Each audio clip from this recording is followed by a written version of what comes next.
Bien-aimés frères en Christ, c'est votre âme serviteur, l'apôtre Joshua Susamani. Aujourd'hui, je suis encore revenu pour vous parler sur cette continuité de l'enseignement que nous avons commencé sur 1900, c'est-à-dire les réveils en 1900, les hommes que tu as utilisés en 1900. Donc c'est vraiment très important que nous puissions parler de tous ces grands hommes de Dieu que Dieu a utilisés en 1900. Parce que 1900 est un siècle capital. Depuis l'an 0, qui est l'année de notre Seigneur Jésus-Christ, qui est venu sur la terre, il a passé 3 ans et demi, 33 ans, 3 ans et demi de son ministère, 30 ans, il était chez Marie, on l'appelle même le fils du charpentier, parce qu'il aidait son père, le père de Marie, Joseph, à s'occuper des ménages, à faire la charpenterie, et tout la menuiserie et tous ces genres de choses. Et puis il va commencer le ministère à 30 ans. Il va faire 33 ans et demi et il va mourir pour nous. Il y a eu des hommes, parfois, personnellement je m'étonne, il y a des gens qui disent Kimbangu est le dieu des Noirs. Posez-vous la question, tel est le dieu des Noirs, l'autre est le dieu des Blancs, mais qui est le Dieu? La notion de Dieu, je pense que les gens n'ont pas vraiment la connaissance sur la notion de Dieu. Les créateurs des cieux et de la terre. On arrive à attribuer cet attribut à des humains, à des hommes. Surtout quand Dieu utilise un homme puissant. Quand Dieu a utilisé un serviteur de Dieu puissamment, après, parfois même, ils sont vivants. Vous allez voir, même cela a commencé dans la Bible, parce que c'est le diable qui fait ça. Quand Dieu a utilisé Moïse puissamment, Moïse est allé sur la montagne pendant 40 jours. Mais la Bible nous dit, c'est celui que les enfants d'Israël sont restés. Ils ont demandé à Aaron. Il dit, c'est Moïse, nous ne savons pas ce qu'il est devenu. Alors fais-nous un Dieu que nous voulons voir. Donc pour les enfants d'Israël, dans leur conception, dans leur pensée, Moïse était leur Dieu. Voilà pourquoi même à la mort de Moïse, Dieu avait envoyé l'ange de l'Éternel, l'ange Michael, pour venir chercher à prendre le corps de Moïse, le cacher quelque part. La Bible dit, jusqu'à ce jour, personne ne connaît là où s'est caché le corps de Moïse. La Bible dit que Satan voulait aller chercher le corps de Moïse. Et Michael est venu, il a chassé Satan. Il a pris le corps de Moïse, il l'a caché quelque part. Pourquoi ça? Parce que le diable voulait se servir de ce corps-là et commencer à se révéler, à apparaître aux gens. Comme ça, cela allait créer une autre culte dans le désert. Une destruction totale sur l'œuvre de Dieu. Et voilà pourquoi Dieu avait envoyé son serviteur pour empêcher ça. Mais cela ne s'est pas arrêté. Cela a continué dans l'histoire. Et surtout, là où nous sommes en train de parler, j'ai parlé de Kimbangu. Kimbangu fut un homme. Comment tu peux appeler Dieu quelqu'un qui avait une femme? Quelqu'un qui est né, qui a grandi, qui avait ses défauts, qui avait ses faiblesses. Et comment vous pouvez appeler quelqu'un comme ça Dieu? Quelqu'un qui est passé par les processus de la repentance. Le seul être humain qui a vécu sur la terre, qui n'a jamais péché, c'est Jésus-Christ. Pourquoi? Parce qu'il était le corps, le tabernacle de Dieu. Il était le corps par lequel Dieu allait s'incarner. Parce que Dieu est esprit. Dieu est esprit invisible, que personne n'a vu, que personne ne peut voir. Mais Dieu a tabernaclé en Christ parce que c'est le corps par lequel Dieu allait venir sur la terre. Voilà pourquoi c'est le seul corps, d'abord, qui n'est pas né par les sang adamique. Le corps de Jésus est né par la parole faite chair. L'ange a prononcé la parole. Marie dit, mais je suis bien, je n'ai jamais connu d'homme d'homme. Mais comment cela va se faire? L'ange lui dit, le Saint-Esprit viendra sur toi. Il se couvrira de son ombre et va créer un enfant en toi. Jésus n'était pas connecté avec Marie. J'ai toujours soutenu cette thèse que j'ai prêchée. Je prêche toujours. Il y a 3 personnes qui ont vécu sur la terre. qui n'avaient pas de nombril. Pourquoi? Parce que les deux premiers, c'est Adam et Ève, ils ne sont pas sortis de la ventre d'une femme. Voilà pourquoi ils n'avaient pas besoin de nombril. Et Jésus, bien qu'il était dans le sein de Marie, mais il était sous l'ombre du Saint-Esprit. Il était couvert sous l'ombre du Saint-Esprit. Et c'est le Saint-Esprit qui les nourrissait. Parce que le sang de Marie ne pouvait pas entrer en contact avec Jésus-Christ. Donc il était un don de Dieu placé dans le corps de Marie. Vous voyez? Marie n'était qu'un incubateur. Un corps pour garder ce corps parole là-dedans. Parce qu'il était un enfant du Seigneur. Et il devait naître. Mais il n'avait pas ce corps ombilical comme Adam. Comme Adam. Et là aussi, je mets en garde tous ceux qui enseignent le troisième Adam, qui est une fausse enseignement. Parce que c'est la Bible est vraie. Vous voyez? Alors, Jésus est le seul qui allait mourir pour nous, pour l'humanité. Voilà pourquoi même l'histoire du monde se base aujourd'hui, on parle de 2021, par rapport au jour de la naissance de Jésus-Christ. Par rapport au jour de la naissance de notre Seigneur Jésus-Christ. Il n'y en a pas deux, il n'y en a pas trois. Il n'y a pas une promesse qui dit que Jésus va venir encore sur la terre, marcher, vivre et se marier et avoir des enfants. Cette promesse-là n'est pas dans la Bible. Ça n'existait pas. Donc voilà pourquoi chaque fois que Dieu utilise le nom de Dieu puissamment, il y a toujours une génération de gens qui sont aveuglés par les diables. Et qui vont commencer soit à appeler cet homme le Saint-Esprit, soit à commencer à appeler cet homme Dieu. Mais non! Il est juste un homme de Dieu. Dieu peut utiliser son serviteur puissamment comme Moïse. Puissamment comme William Branham. Mais ça ne fait pas de cet homme-là Dieu. Même quand Dieu dit à Moïse, je te fais Dieu devant Pharaon. Je te fais Dieu devant Pharaon, cela ne voulait pas dire que les enfants déjà ont commencé à adorer Moïse. Non. Moïse était le prophète de Dieu. Ça veut dire quoi? Ça veut dire que tu auras la parole pour prononcer et appeler les choses à l'existence. Je place dans ta bouche ma parole. Tu vas répéter ma parole. C'est tout. Ça ne plaçait pas Moïse que, ok, dorénavant, Moïse remplace le Dieu du ciel. Faux, archi faux. C'est Dieu lui-même qui dit à Moïse. Et là, je parle à beaucoup de frères qui sont dans les messages, qui adorent le frère Branham. Le frère Branham fut un des frères prophètes de Dieu. Il n'était pas Dieu. Il était un serviteur de Dieu. Un prophète de Dieu. Avant que j'arrive là-bas, je suis encore sur Kimbam. Kimbam est un homme utilisé par Dieu. Quand Dieu utilise un homme, c'est parce que les gens ne lisent pas la Bible. Ses paroles ont effet. Dieu place sa parole dans la bouche de cet homme-là. Tout ce qu'il déclare, ça s'accomplit. Ça ne veut pas dire que cet homme-là est puissant, non. Ça ne place pas cet homme-là dans la position d'un créateur, non. Il prononce la parole doit s'accomplir. Pourquoi? Parce qu'un serviteur de Dieu, la Bible dit, je vais sur ma parole pour l'accomplir. La Bible dit, je fais sur ma parole dans la bouche de mes serviteurs. Quand ils vont prononcer la parole, je vais accomplir ça. C'est Dieu qui l'a dit. Et c'est Dieu qui accomplit. Cet homme-là n'est rien. Il n'est qu'un des humains, mais une vase que Dieu a pris pour utiliser. Mais maintenant, parce qu'il y a des gens qui n'ont pas la notion de Dieu, ils voient les miracles, ils signent les prodiges et après ils vont appeler cet homme-là Dieu. Attends, vous ne connaissez pas. Vous savez qui est Dieu? Regarde l'univers. Regarde l'univers. Voilà ce que Jésus a dit. Je peux appeler mon Père, il peut envoyer les anges et mettre fin à ça. Mais, comme il était l'agneau de Dieu qui devait ôter les péchés du monde, voilà pourquoi il était mort. Après 3 jours, il était ressuscité. La tombe vide. Mais tous les gens que vous appelez là de Dieu, ils sont dans la tombe. Ils sont dans la tombe. C'était des serviteurs de Dieu. Un serviteur de Dieu mérite le respect. Je les respecte tous. L'homme, fier homme de Dieu, frère, voisin, suffit un puissant prophète de Dieu. Les messagers même de cet âge, ils méritent le respect.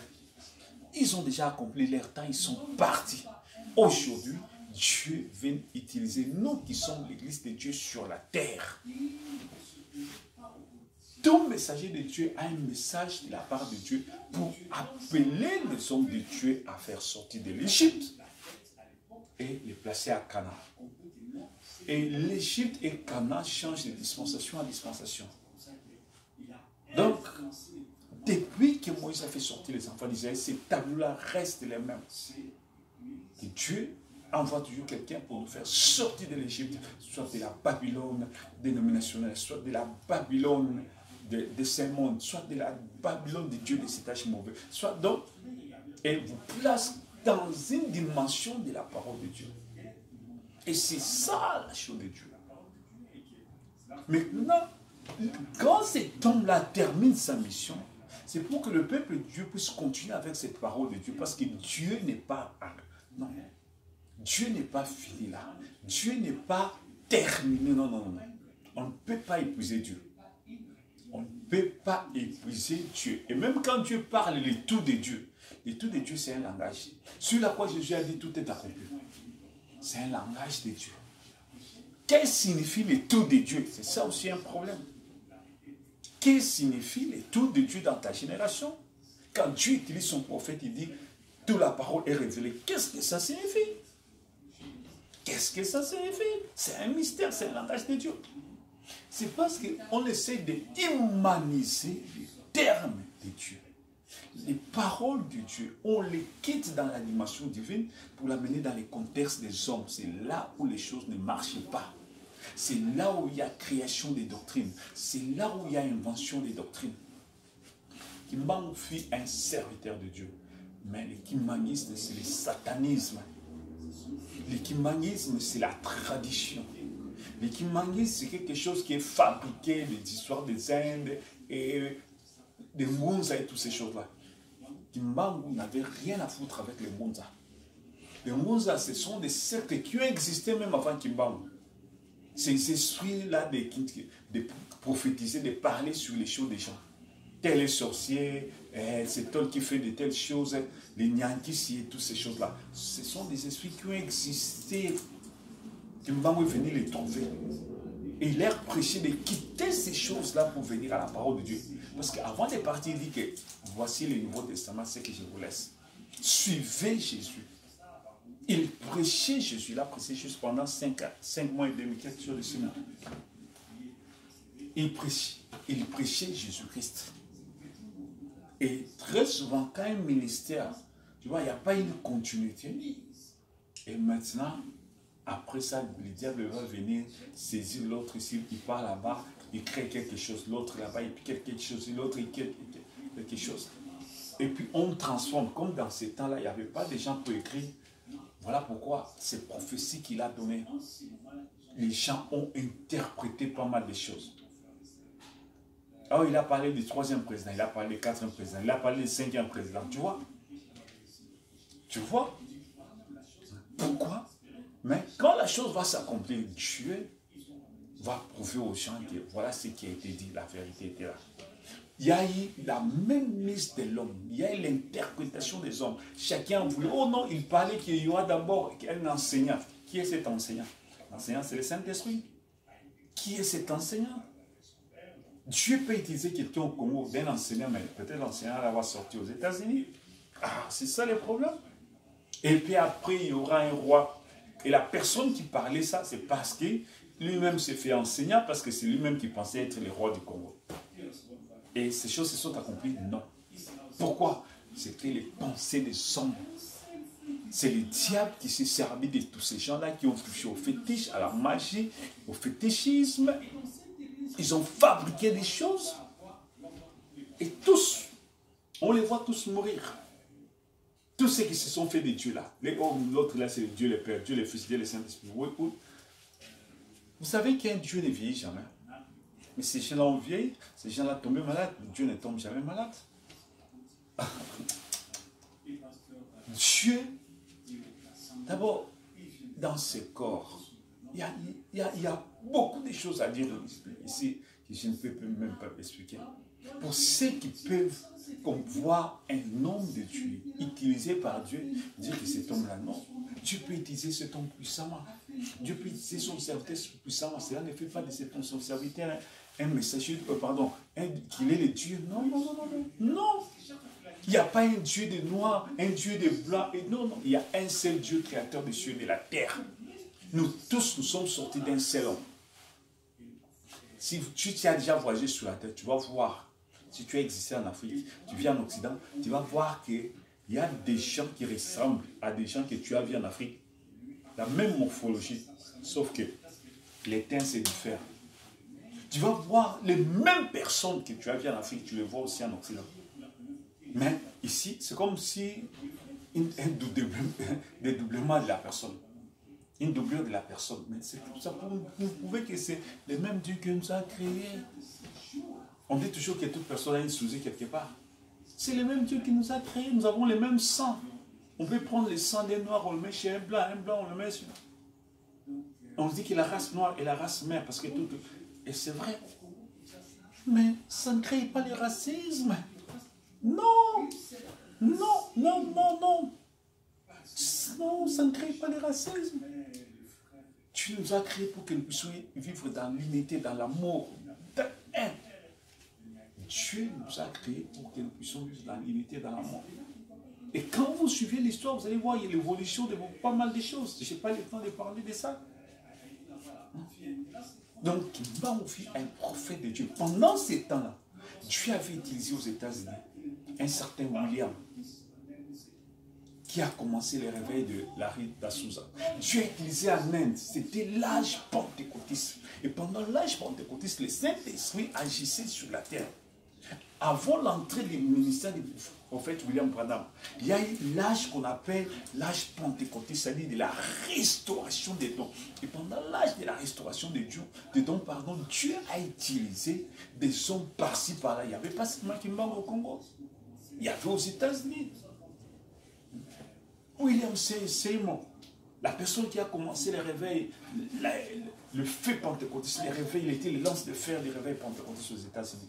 Et pendant ce temps, au Congo, Dieu a utilisé Kimbangu. Pendant ce temps, dans d'autres pays aussi. En Inde, Dieu a utilisé Sadhu Sundar Singh. C'était l'âge transitionnel, l'âge de la transition, de quitter l'âge de John Wesley pour entrer dans l'âge de la parole. Et pendant cette transition, tu as utilisé le pentecôtisme, la restauration des dons. Ce n'était pas les baptêmes du Saint-Esprit, mais c'était la restauration des dons. Parce qu'on connaît les baptêmes du Saint-Esprit à la Pentecôte. Et pendant presque 1000 ans, l'Église avait presque tout perdu. Voilà pourquoi il est dit dans le livre de Joël que j'ai restitué tout ce que la gazelle, la sauterelle, les chélecs, tous ces animaux-là, tous ceux qui sont dévorés, je vais les restituer.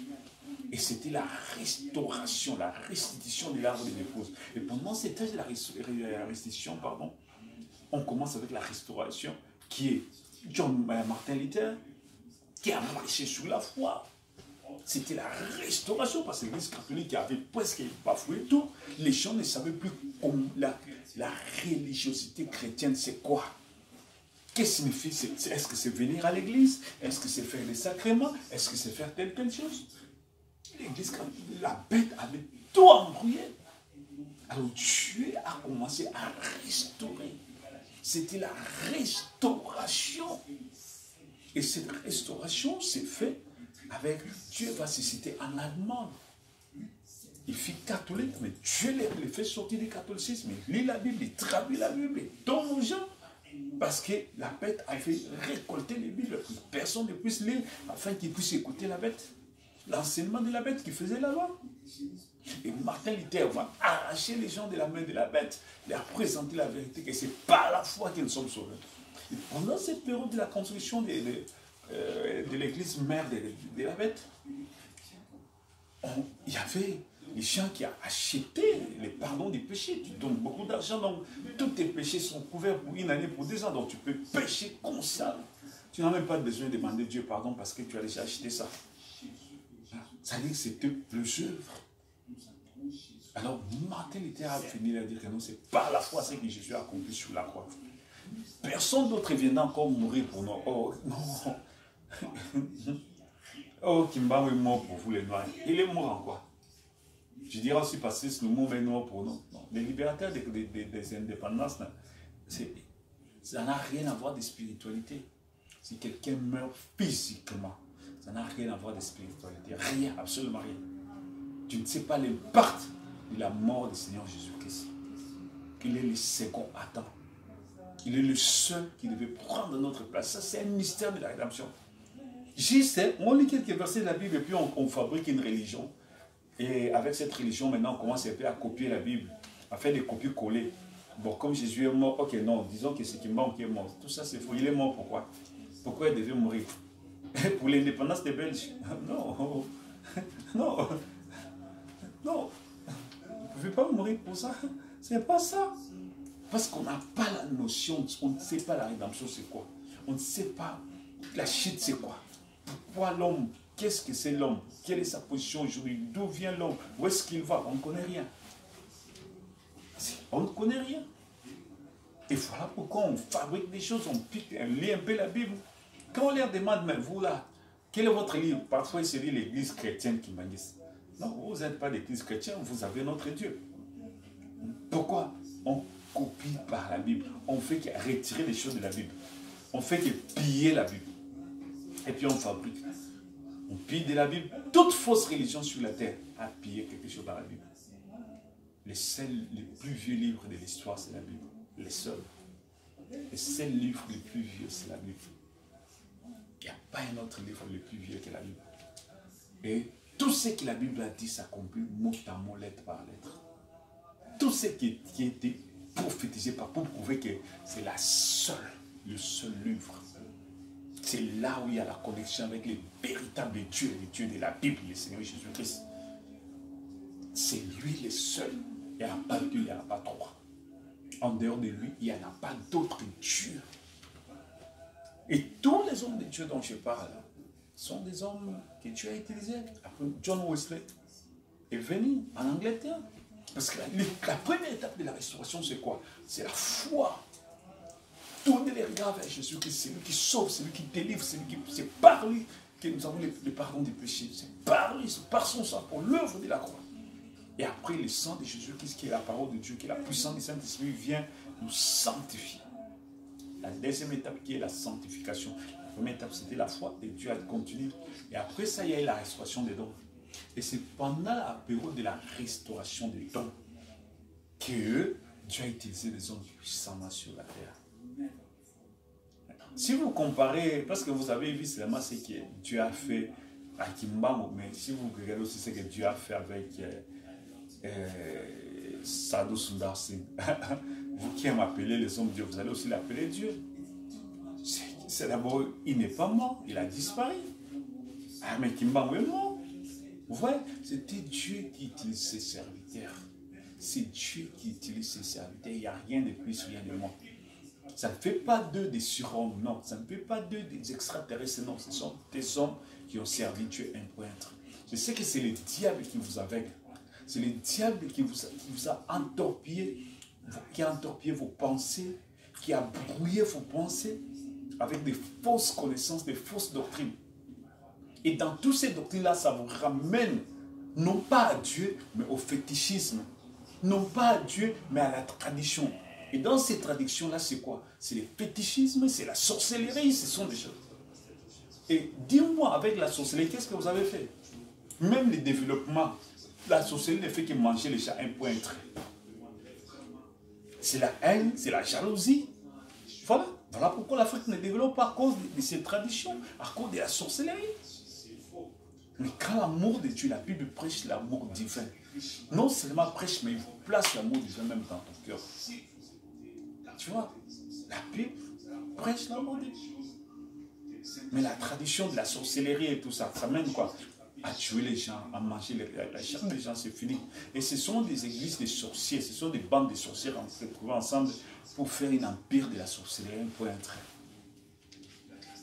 Pendant ce temps, maintenant, Dieu va utiliser des hommes de Dieu. Pendant un laps de temps. J'appelle ça souvent depuis 1900 à 1930.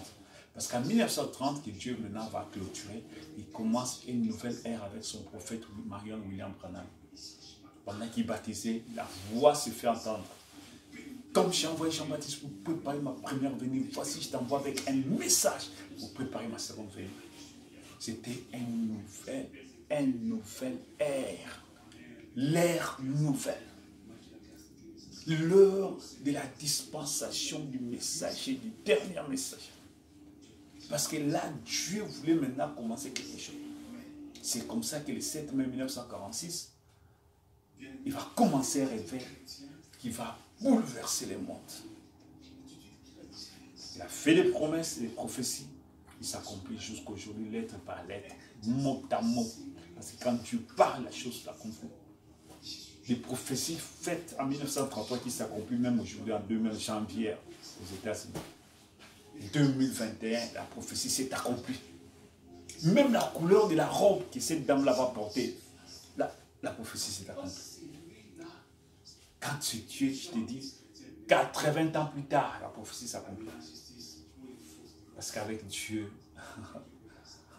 quand Dieu parle 90 ans plus tard, parce qu'il était en 1933, 2021, 90 ans plus tard, la prophétie s'accomplit. Quand Dieu parle, la chose s'accomplit. Ça ne fait pas de Branham Dieu. Non, non, non, non. Celui qui adore Branham va aller en enfer. Branham fut un prophète de Dieu, un serviteur de Dieu. Il nous a amené les messages, il est parti aujourd'hui. Aujourd'hui, nous avons les messages. C'est avec ces messages-là que l'Église doit prendre. Va prendre les livres. Après, chapitre 10, mange.